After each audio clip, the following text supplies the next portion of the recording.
Hey there, I'm Tymon from Exivious.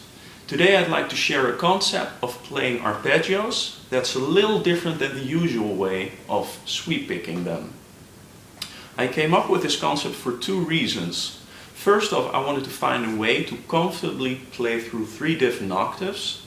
And second, I wanted to be able to throw in extensions that are very hard to incorporate into the usual ways of playing arpeggios. So let me show you what I came up with. We'll start out with a really basic C major arpeggio. On the E string we play a C in position 8.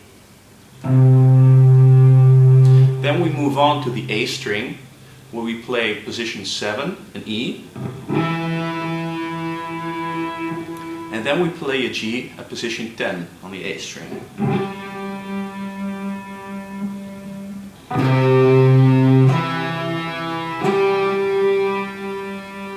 Now we move this exact same pattern up an octave.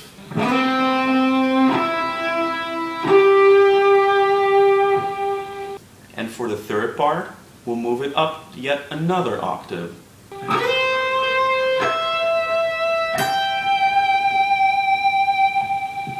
So all together we have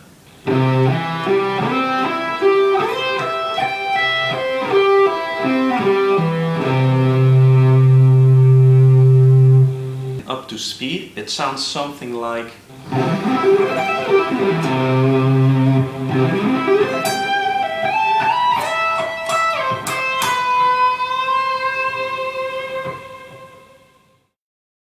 Now, I would never use it like this, because personally I quite dislike the use of pure major and minor arpeggios. It just sounds boring and typically shred, which I don't like. So let's add a note. Let's add the raised 4th of the C major scale, which would be a C Lydian scale for the theory heads among us. We'll add the note F sharp, and we can find that at the 9th position on the A string. So now we have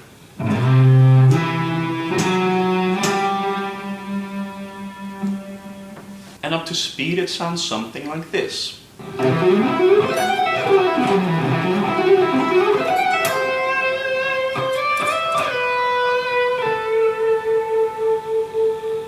Now for the ascending part we use only downstrokes.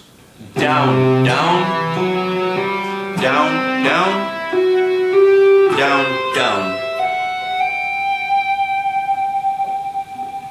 The descending part is a little different, at least for me, because when there's legato happening, and I do consider that little phrase on the top of this lick a legato sequence, I pick the first 2 notes with a down-up motion. So I would play the descending part like this. Down, up, up, down, up, down, up, up. Another advantage about this technique is the fact that it breaks you away from the common vertical box-shaped patterns you're probably used to playing right now. So in other words, it's a great way of traveling from one point on the neck to another point. And also, because of the slides that are necessary to perform this lick, especially at higher speeds, it gives the lick this kind of quirky sound that I personally quite like.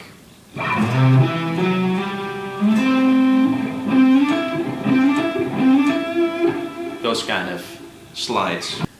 What's important to realize is that this lick is not only usable in C major. We can, for example, also play it over an A minor 7 chord. By doing this, we would be playing the 3rd, the 5th, the raised 6th, and the 7th of the minor scale. For the theory wizards among us, this would outline an A Dorian kind of sound.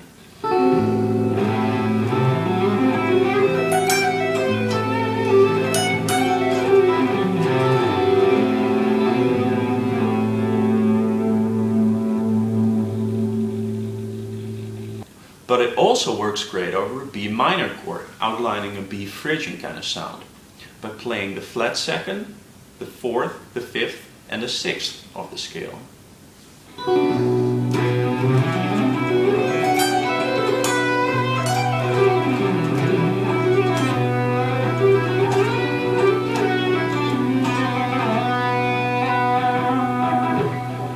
What's also important to realize when you learn licks like these, or any lick for that matter really, is to not only learn it verbatim and that's all there's to it, but learn from the lick. Try and incorporate it into your own vocabulary of licks. Figure out why and how it works the way it does over certain chords. But also change it up, play around with it. To illustrate my point, let's go through some alterations of this exact same lick, and I'll change one note only with every example.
If you are familiar with the whole tone scale, you might have noticed that the last example I played contains notes out of the C whole tone scale. Now the cool thing is, because of the symmetry of the whole tone scale, you get to move patterns up and down in whole steps, and it still fits. So let's break away from the 3-octave principle we have now, and let's try something else. The first part will keep the same. The second part will move down a whole step, and the third part will move down 2 whole steps. By doing this, you get this crazy whole tone sound.